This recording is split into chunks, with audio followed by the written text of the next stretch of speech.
మనం ఆశించినట్లు జీవితం ఉండదు. అప్పుడప్పుడు గొడవలు జరుగుతాయి. తప్పు మనదైతే చిన్న సారీ, అదే తప్పు వాళ్ళదైతే గట్టిగా అడగండి. అంతేకాని దూరం అవ్వాలని చూస్తే ఇప్పటికీ కలవలేరు. ఇద్దరు కలిసి ఉండాలంటే ఇద్దరి మధ్య ఉండాల్సింది ఏమీ దాచుకోకుండా షేర్ చేసుకోవడం. ఏ బంధంలో అయినా ఉండాల్సింది బాధ్యత, ఉండకూడనిది ఒకరంటే ఒకరికి మధ్య నిర్లక్ష్యం. ఇవ్వాల్సింది సమయం, కానీ నిలబెట్టుకోవాల్సింది మాత్రం నమ్మకం. మనిషి బ్రతికున్నప్పుడే ప్రేమను పంచాలి, అంతేకాని చనిపోయిన తర్వాత సమాధిని ఏ రాయితో కడితే ఏం లాభం? చూడరు కదా వాళ్ళు. నేను నీకు ఎందుకు లోకువైపోయానో తెలుసా?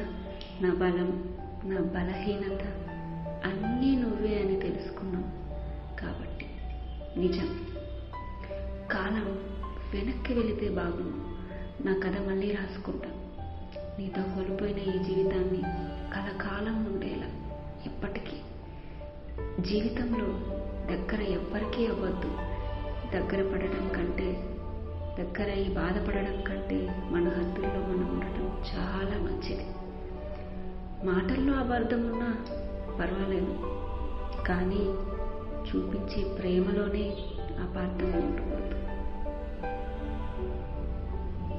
అర్థం చేసుకోవాలనే ఆలోచన అవతల వాళ్ళకే లేనప్పుడు మన మనసు పడుతున్న బాధ వాళ్ళకి అర్థం కాదు ఎప్పటికీ.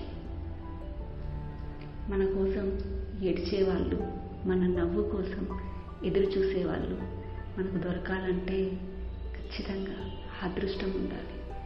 బాధ్యత గల ప్రేమలో కోపం ఉన్నప్పుడు కూడా ప్రేమనే చూపిస్తుంది.